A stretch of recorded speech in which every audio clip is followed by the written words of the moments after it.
Afternoon, everybody, and welcome to the next webinar. Talking last week with Greg, we've had really good interest in the webinars. I think lots of people are getting value out of them. If not online, then they're following up after when Greg shares the link and watching it in their own time, which is a great thing. A fortnight ago, I think it was, we had James Hilton with the Spark update and presentation, and today we have the pleasure of Miguel Cruz's company and expert presentation skills on modelling fire spread in Mallee-Heath vegetation. So the requests for webinar topics are coming from a range of areas, which is a great thing. This one came from Victoria, from FBANS, looking for some guidance about how we do use other fire spread models as we move into that space and move away from just relying on MacArthur and the CSIRO grass fire behaviour model. We need to get more familiar with these fire spread, other fire behaviour models, and what better way than to go to the developers of those models. So on that, over to you, Miguel. Thanks very much. You can type questions in online, down in the little box in the bottom left of the corner, and there'll be an opportunity to ask questions at the end of Miguel's presentation when I think Greg takes us all off mute. So on that, over to you. Thanks, Miguel. Thanks. Andrew, can you guys hear me? Hello? Yes, you're on, Miguel. Yeah, all right. Yeah. All right, thanks for the invitation. And to talk about some work we did more than 10 years ago. But it's always still quite good. Musa talked to me about what to focus on, was about showing a bit the differences in fire dynamics that we find in these systems in the Mallee-Heath vegetation comparatively to the forests or grasslands. So I'm going to show a bit of the study, just show how we did the things we did, and some of the modeling that we did after to create these models for fire behavior in Mallee-Heath vegetation.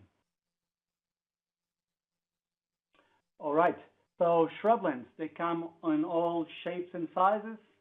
In very arid regions, you have something like these, very sparse vegetation, short, not much fuel.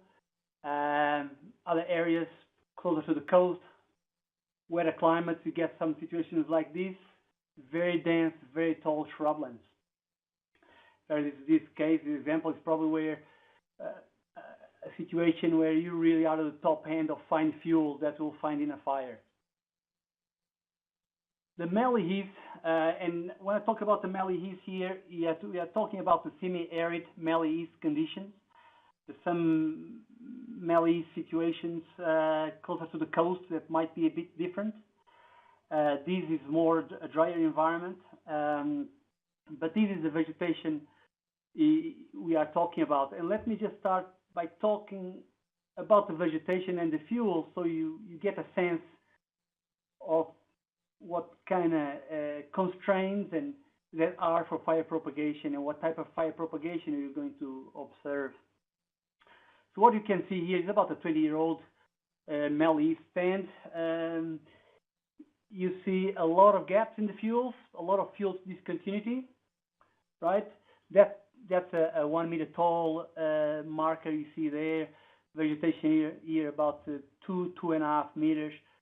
Another thing you see in here is not much green vegetation. There's a lot of brown, gray, dense vegetation. That has to do also with the dry environment and also the hydraulic stress that these plants go through with just sand as a substrate where they grow. When we carried out our study, we had about 3 different fuel ages to play. You see there the 7-year-old Mallee, the 20-year-old, and about 50-year-old Mallee. We also did some of the work on just east vegetation, so very similar to that 7-year-old, but without the overstory component of the Mallee. right in those photos, you see a bit how the vegetation is changing with time. More gaps in the younger vegetation, not much litter, and then a bit more dense, taller vegetation as the years pass. But there are some subtle changes that will I'll come through a bit later in terms of what changes are here in terms of fuels. Again, here in this idealized profile of the Mallee-Heath fuel complex, there's an overstory, there's a bit of a gap, there's not much of this intermediate canopy, and then we have the elevated and the near surface fuels. Those are really the most important fuels in this fuel type. Those are really the fuels that enable fire to start propagating. In terms of litter fuels, there's not much of it. There's only litter fuels normally under the clumps of the mallee. Another important also topic or point on this fuel type is the cover of the mallee is normally lower than 30%. So we only have litter fuels pretty much under those 30% of the stand, let's say. A lot of those other shrubs with very fine leaves, the litter fall really gets incorporated into the sand, and there's not much of a litter layer besides that. So just to kind of think about the fuels and how they determine fire behavior, here are the defining features in this fuel type, let's say. Open structure.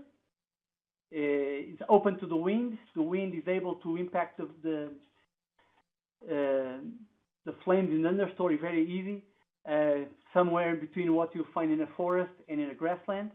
And also open structure with the effect on allow the sun to come into the understory. The fuel moistures tend to be quite dry. Fuel arrangement, talking about these vertically oriented fuel, the surface and the near surface, really also enabling good heat transfer. So with that means that there's not much waste in terms of the energy that is released from the flames when it goes to preheating new fuel. So again, allows for fires to develop and spread faster for the conditions you see. The higher proportion of fine fuels, flammability of live fuels as well. Some of those fuels also because of lower live fuel moisture, but also because of their oils that they have. They also burn quite actively. But I guess the most important features are this fuel discontinuity, both horizontally and vertically. They really constrain the fire spread in the earliest or in the lower range of fire propagation and allow for some discontinuous fire behavior. When I talk about this discontinuous, really about this what you call the go, no-go aspect of fire propagation in this fuel type, where you might light a fire, and if its conditions are not there in terms of fuel moisture and wind speed, that flame front is going to get into those gaps, as you see in that photo on the top left, and the flame front starts to break up and continues to break up until it's self-extinguished. So very important in this fuel type is determine these conditions that you go from a situation of fire will not self-sustain to a fire where develops certain flame structure that will allow to breach those gaps, and so you have a sustained fire. That's kind of the situation on the bottom there. As the conditions, the burning conditions continue to get, let's say, hotter or windier, so drier fuels, you also go from a phase where you have a fire in the understory, and this fire is going to propagate into the overstory, become like a crown fire. So these are all things that we kind of heuristically know. The point of this study really was to quantify these thresholds, right, and bring numbers to decide when these things are going to, or determine when these things are going to happen. So the study took place mid-2000s and in South Australia. In this map, you have a bit on the bottom there, the map, the extent of the potential for semi-arid mallee vegetation in Australia. What happened is a lot of this vegetation is really break into the landscape. You have a lot of farmland, and you find these islands that are these parks, right? And they're normally not connected with other parks. Sometimes they are, but sometimes they're not. This is an example of this Narcat Conservation Park, the fire history, early in the century, and you really see this is about a 60 by 60K park or block, and you see the fires from 99 to 2006, and you start seeing the effect of these really large fires have in limiting the role of the fire from a biodiversity point of view, from the sustainable management. So the idea, or the idea behind this project was, well, we need to implement more prescribed burns to break the landscape, create a better mosaic, so that we avoid these quite large park fires that really wipe out large areas. So the idea of the project was, okay, let's have a project that we focus on these conditions, these go-no-go conditions, so that we can better implement prescribed burns, be more effective in implementing prescribed burns in this park. Normally, when you burn these areas, you need to bring a lot of people from afar to get the numbers. And if you're not successful in putting your prescribed burns in a certain day, you are wasting a lot of resources. So that was one of the ideas and motivations for this project. So at the time we did this study, was Bushfire CRC, was in full swing. We have a lot of resources. So we really went, let's say, with a holistic approach, where, well, let's quantify all the variables and how they varied with time and throughout the day, and how they affect fire behavior. So we went and quantify fuel structure changes with time, look at the fire weather, how the weather determines the fuel moisture dynamics in these stands, how the vegetation structure determines vertical wind profile, so how you go from the open wind to the understory wind and things like that. And then going to the fire behavior, my main focus was these propagation thresholds, the go-no-go thresholds, model rate of fire spread, and also some flame characteristics, namely height, depth, and residence time. And so in the end, we are able to put all this information together, and we don't need to take the guess out of a lot of this process of determining fire behavior. So not just focus on the models, but focus on how we can also better estimate the inputs of the models. The way we like to do our research is to go to the field and burn, that got to burn to learn. We found this site in South Australia where we have different age groups. We kind of see that with different vegetation covers there, different shades of green, and you also add not just the mallee but also the heath vegetation. Those blocks you see there, they're about, the smaller ones are about 200 by 200 meters, and the big ones about 600 by 600 meters, something around like that. There's some discrepancies. Sometimes the dozer operator was kind of got a bit confused.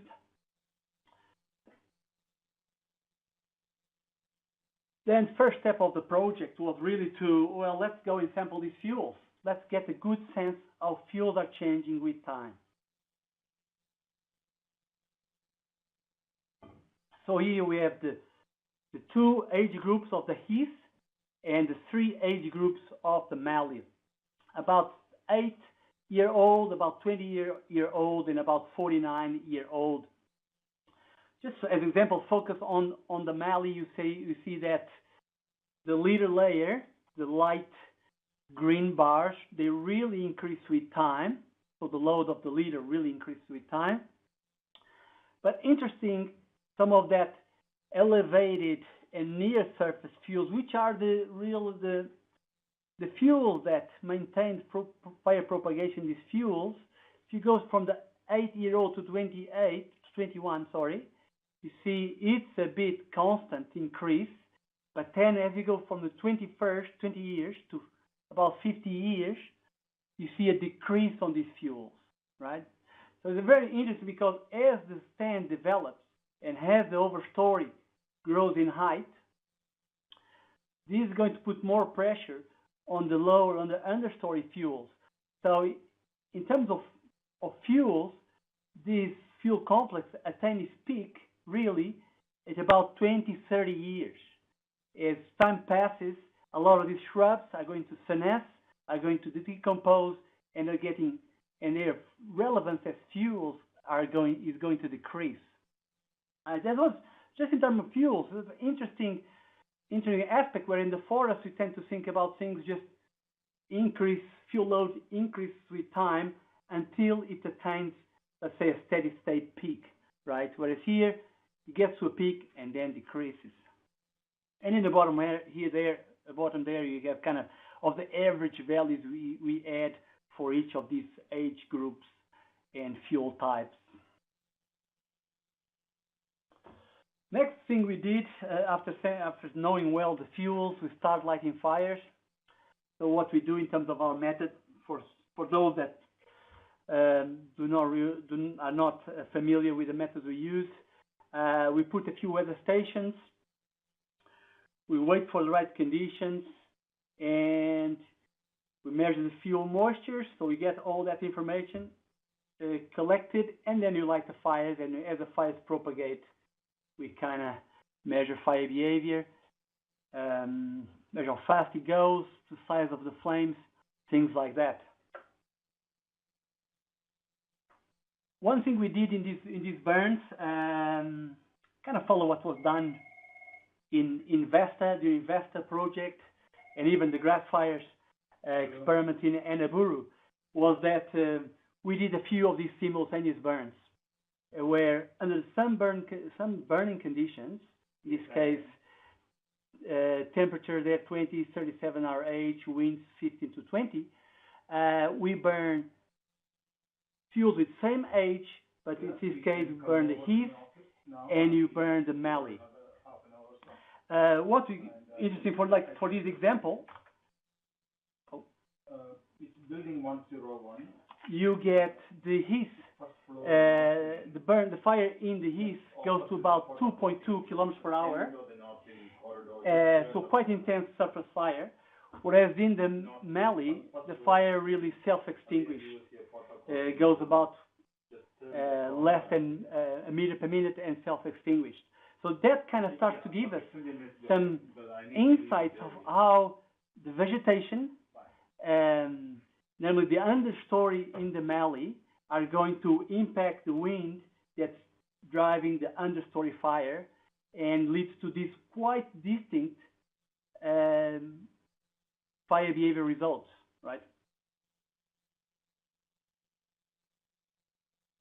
Another thing we did was these sequential burns.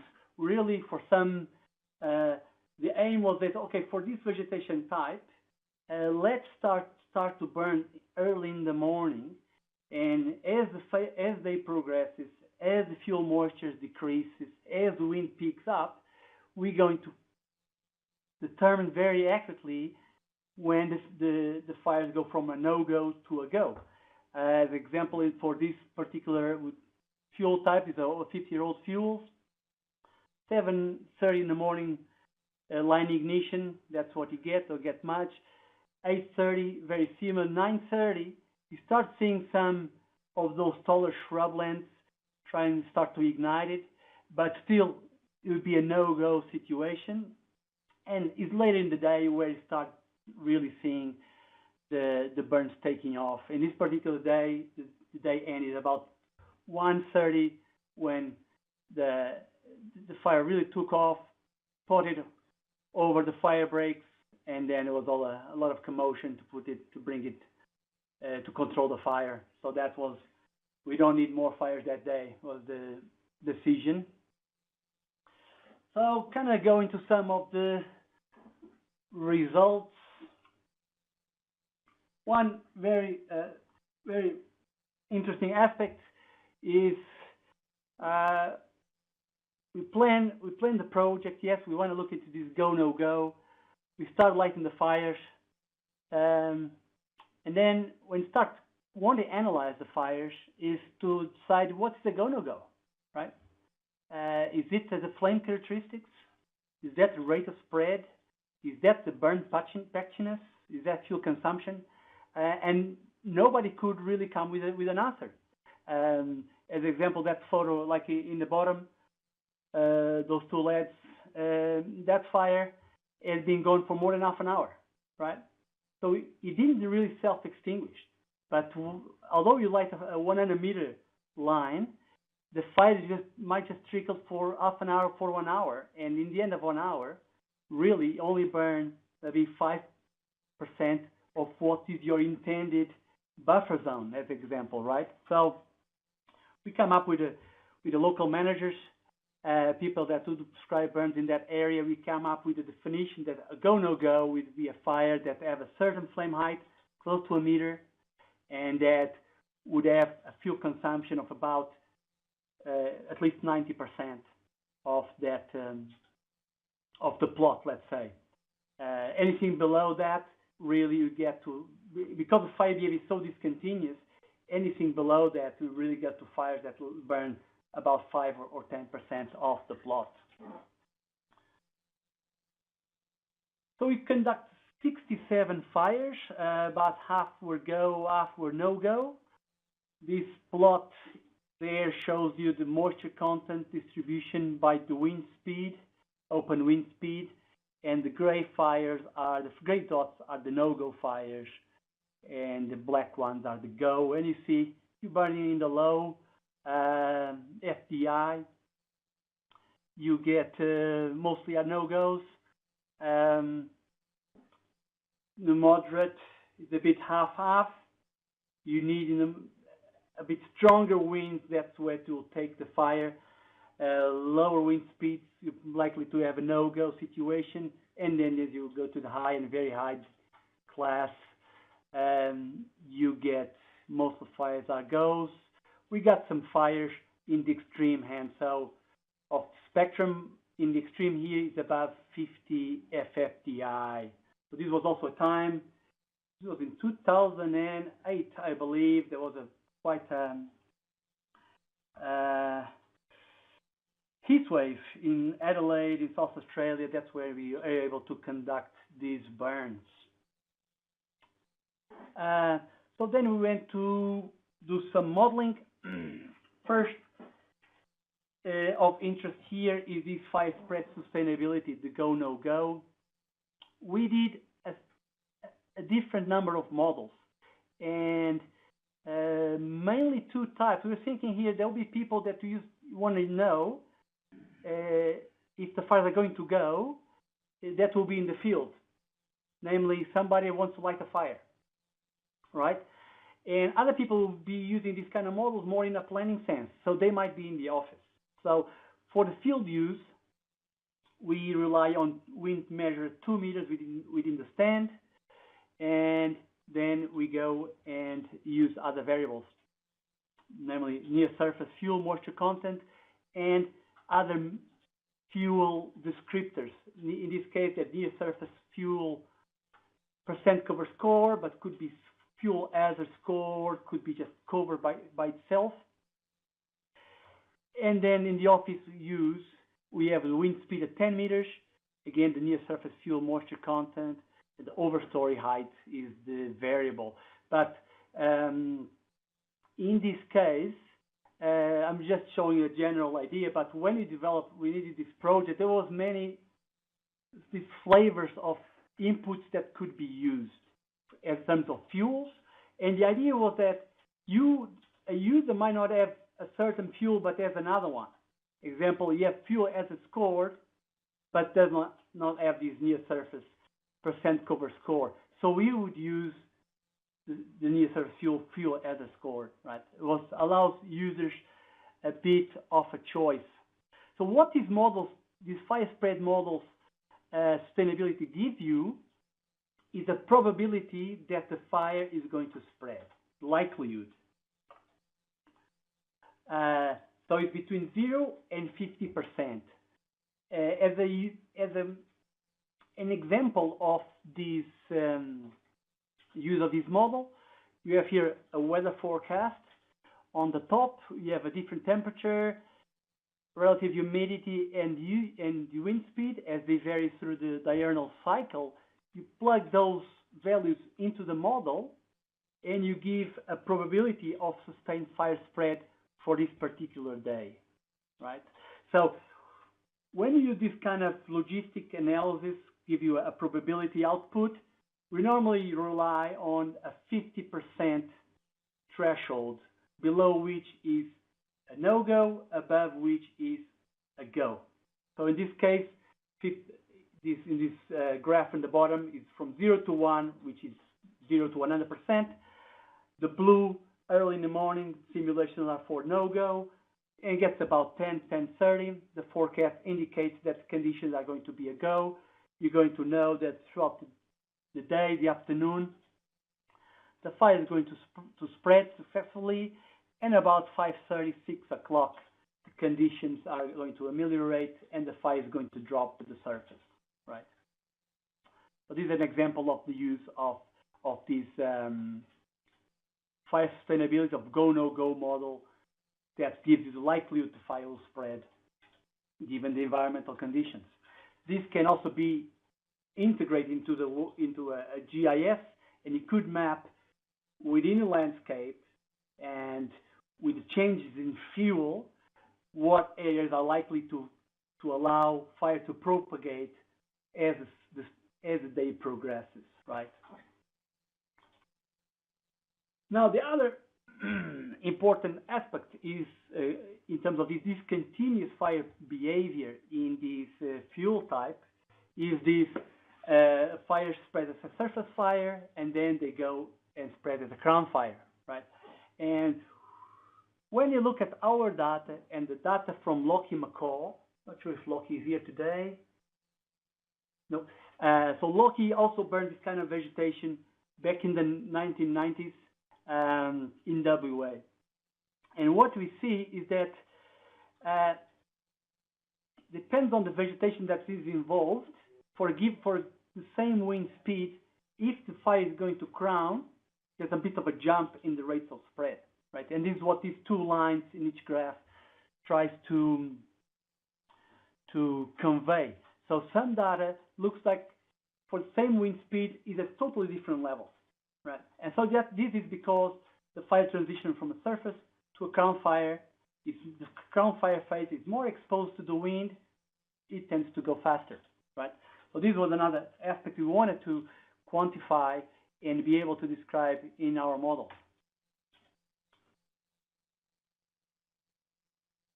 And so we developed, I don't go into details here of all the models, but so in the end we developed models for the go-no-go, for fire propagation, right?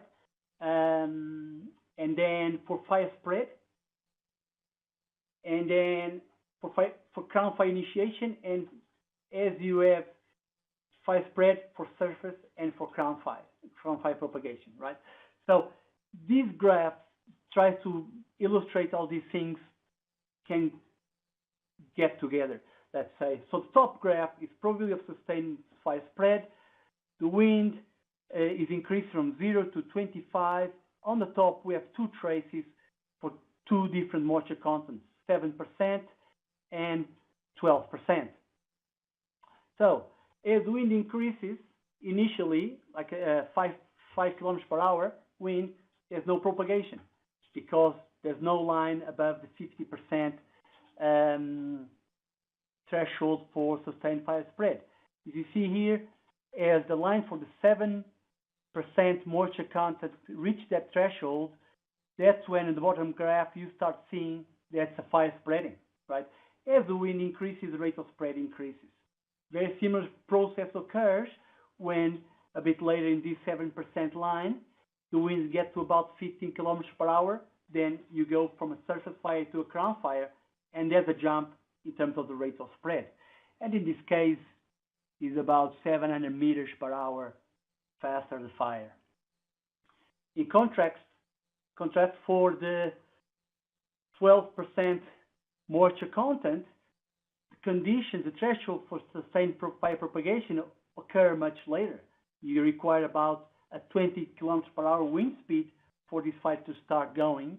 And when it starts going, you really go directly for a crown fire. So it's, for these kind of conditions, it goes from nothing to a very intense fire right away. And I guess people that are used to work with shrublands, they really relate to this kind of behavior that goes from nothing to a very intense and fast-spreading fire.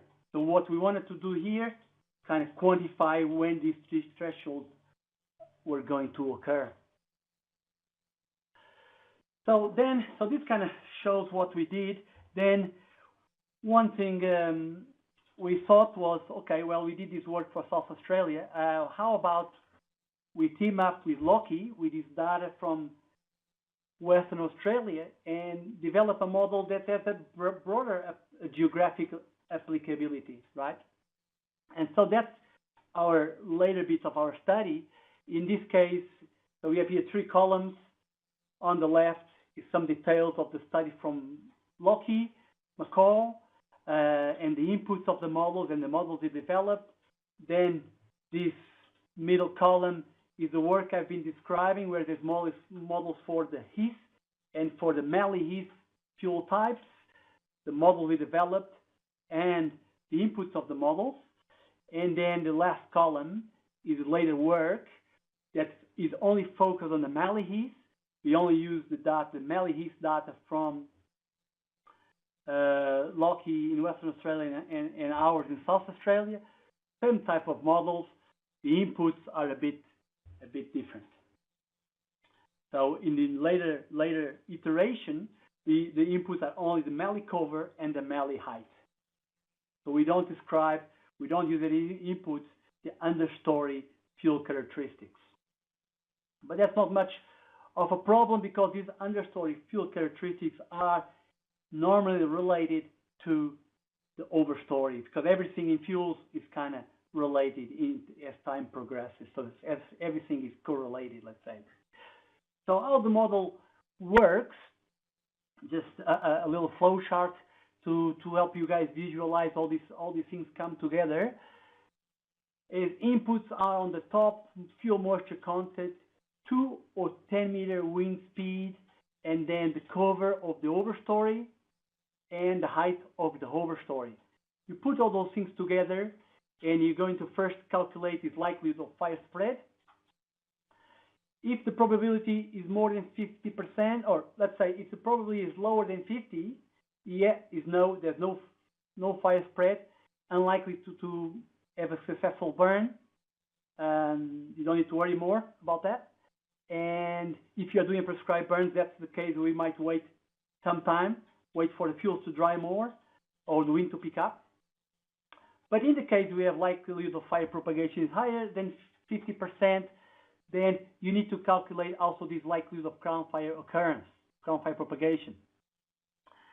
And then what we do, if there's some kind of likelihood of crown fire occurrence, we say here between 1% and 99%, what we do, you do an ensemble of the surface and the crown fire spread models.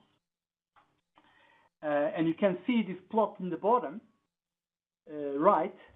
The curves are a bit more smooth than what you saw in the previous graph, where there's almost an instant progression from a surface to a crown, right?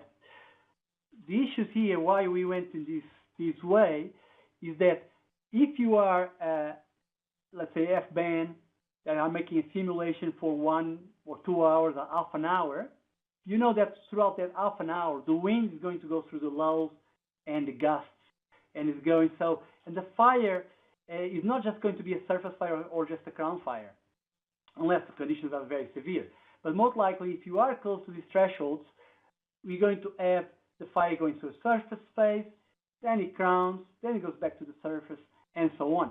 So if you're F-band and you want your run, your simulation to incorporate this intermittent crown fire propagation, you better you better do an ensemble of these surface and crown fire phases to get a result that takes that into account.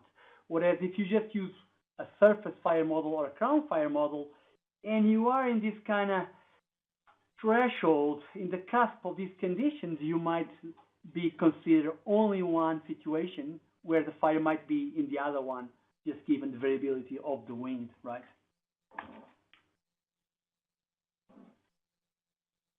How the behavior in this Heath and Mallee-Heath, how they differ. These graphs can try to give you an idea. These graphs come from this book that AFAC and us put out a few years back. All this work is described in this book, which, by the way, is available for download for free. You just need to Google it and you'll find it. But what these graphs show you is that the Mallee-Heath takes more time, or takes more wind to get going, to get the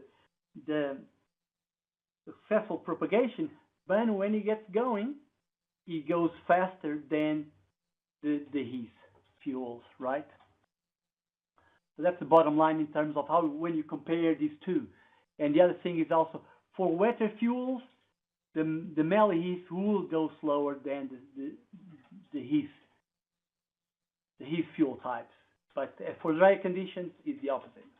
So quite dynamic, right? There's no really a rule of thumb for this. You really need to go make a simulation to get a good idea.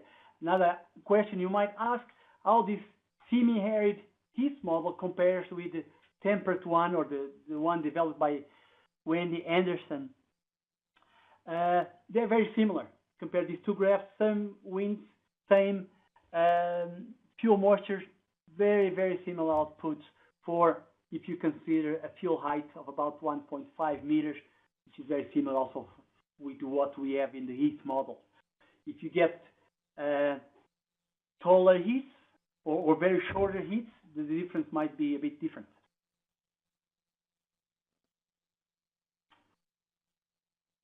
Oh, hi. Sorry. Okay. I'm doing a talk here, a webinar, so I appreciate some time there. The topic of model evaluation. And probably some of you, I hope a lot of you are quite skeptical, and all these models developed from experimental fires, and you start thinking about how are you going to apply a model based on these, let's say, 200 by 200 meter fires into wildfire. How well the model is going to perform, right?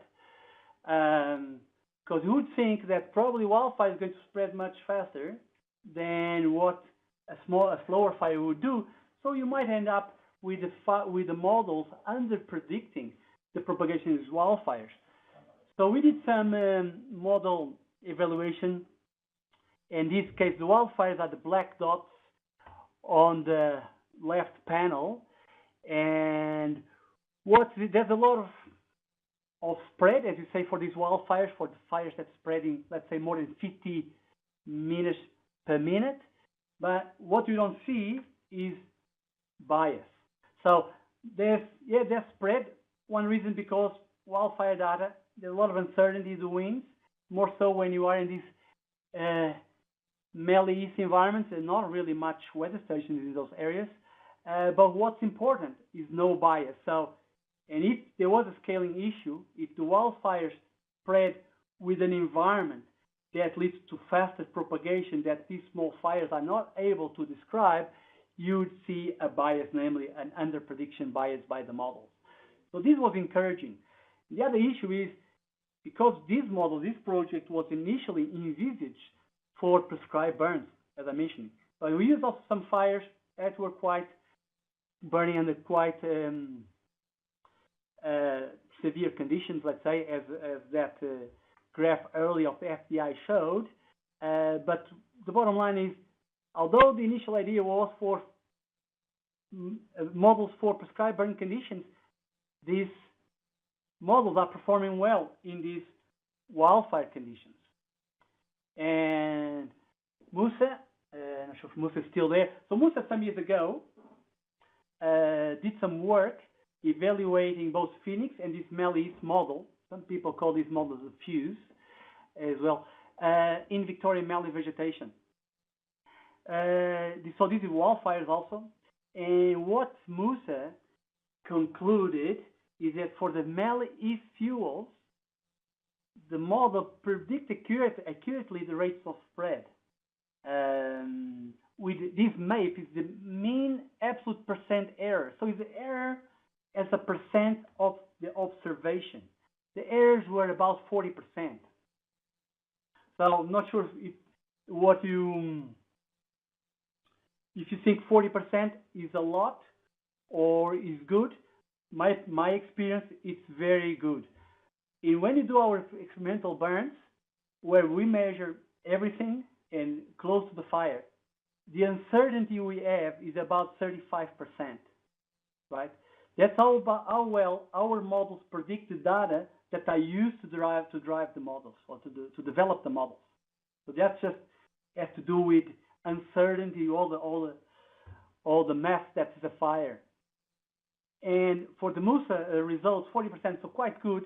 And the other aspect is no bias. So again, just vindicating some of those results that we're mentioning above before. So model upscaling to wildfires not shown to be an issue with these models. And also that has to do with some of, when you choose the model form, we choose model forms that have been shown to work well also when we extrapolate experimental data to the wildfires. Another question you might have is, how is this model applicable to other mallee communities, namely these mallee spinifex fuel types? We didn't do any work on this, but again, Musa, when he did his work, Musa is there yet, he found out that our model for the Mallee-Heath overpredict the rates of spread for the mallee spinifex and the mallee chenopod fuel types. That seems to indicates that the fires in these mallee spinifex and mallee chenopod seem to be spreading slower than the fires in the Mallee-Heath, right? And that might maybe have to do with these mallee spinifex fuels. They are in, I believe, areas more arid than the Mallee-Heath fuels. So there might be less fuel, so that might what's leading for lower rates of spread in these systems. But I'm not an expert in these fuels. Never really see a fire in these fuels, so I'm not sure if I'm somebody maybe in the audience might know about that better than me. So how are these systems available? I'm almost finishing. Wow, 45 minutes. We developed some quick guides for fire behavior. You see these guys using in the field. Something was again with Bushfire CRC, AFAC.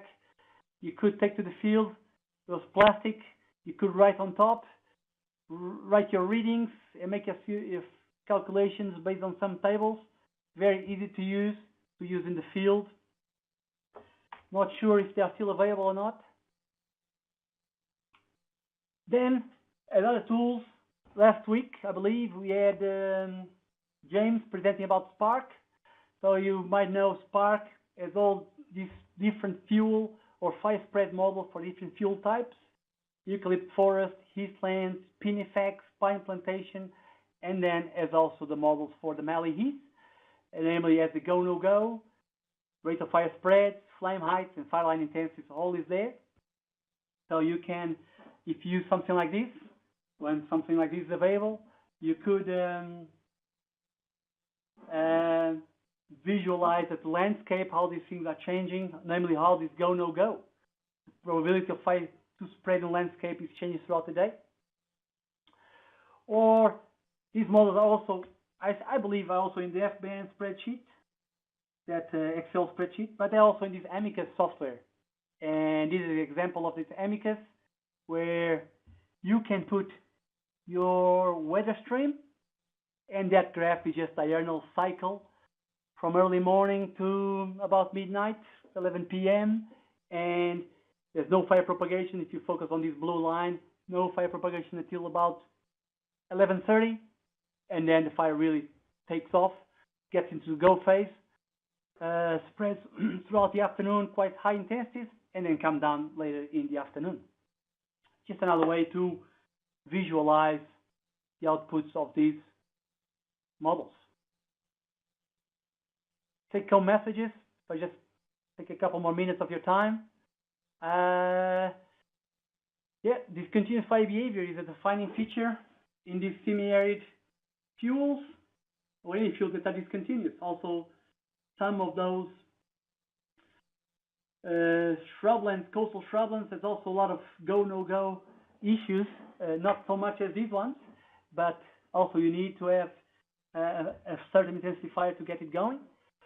Models exist to predict fire spread accurately in these fuel types, and most importantly, no bias. We don't like bias because bias is what takes us to do quite leads to error in terms of warnings, in terms of management, and things like that. So that's all I have for now. Thanks again. Any questions? I'll be very... The conference is now in conversation mode. All participants are now unmuted.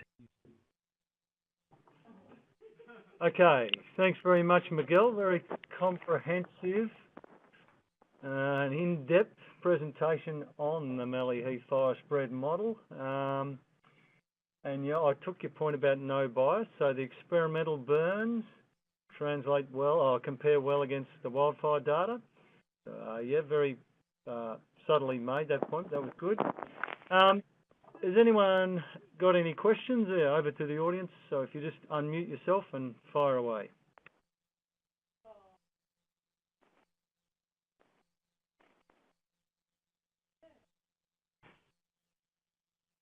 Maybe we've overwhelmed everyone, Miguel, unless someone jumps in. Greg, you share the link sometime after the presentation's recorded and made available through the AFAC website, is my understanding. So if anyone like me needs to revisit it, that will be made available. And if you do have questions, I'm sure Miguel would be happy to take those, you know, on notice via email.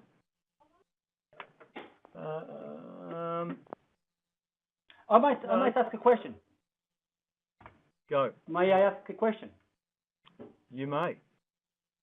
How many people in the audience deal with fires in Mallee-Heath?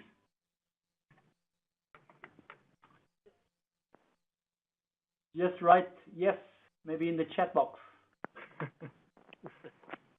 From a Queensland perspective, not a lot of semi-arid Mallee-Heath, whereas we're more interested in the coastal heath and the temperate heath that you referred to, but there seems to be a lot of similarity there. And the go, no-go is well, what I took home from that. And looking in the spreadsheet, Kevin's Tolhurst FBAN spreadsheet, what you've talked about for those go, no-go and the crown fire propagation are all captured there in the spreadsheet. And in time, as you said, Spark will have that ability. And in the meantime, for those that are using Amicus, it seems like that's another tool that you can use. There we go. We've got some yeses. Andrew Stark. Yes, yep. 4, that's good. Yep. So where are you going with that, Miguel? Oh no, I was just wondering. Yeah, because it's a bit of not many people work in this kind of vegetation, right? So I was just curious to know how many people we had in the audience. Yep, very good.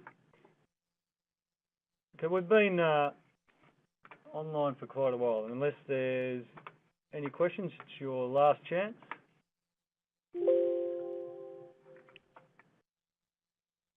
All right, maybe we've intimidated everybody. I'll just say thanks. Oh, yep. I was just going to ask Andrew, that works in NARCAT, new to the area, if those field guides are still around.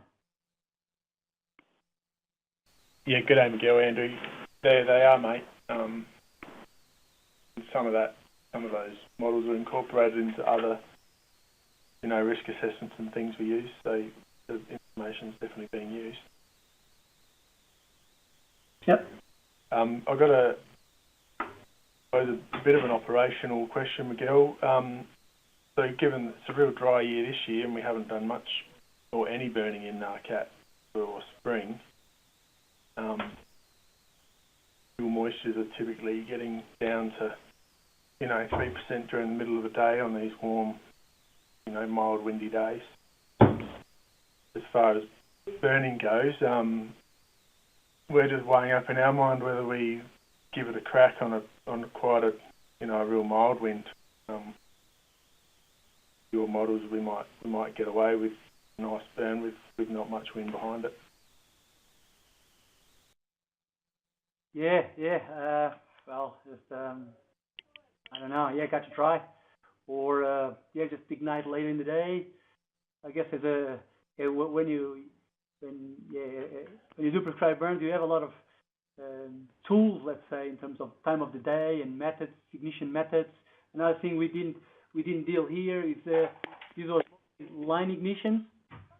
If you do a ring ignition, you might be able to achieve the burn objectives with higher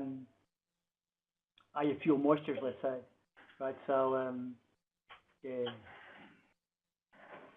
Yeah, for sure. Thanks, mate. Yep. All right, on that, we'll wrap it up. And if anybody missed it, there's no bias in the models. And I thank you for your time. And thanks very much, Miguel. Very comprehensive, mate. Talk to you soon. Good afternoon, everyone.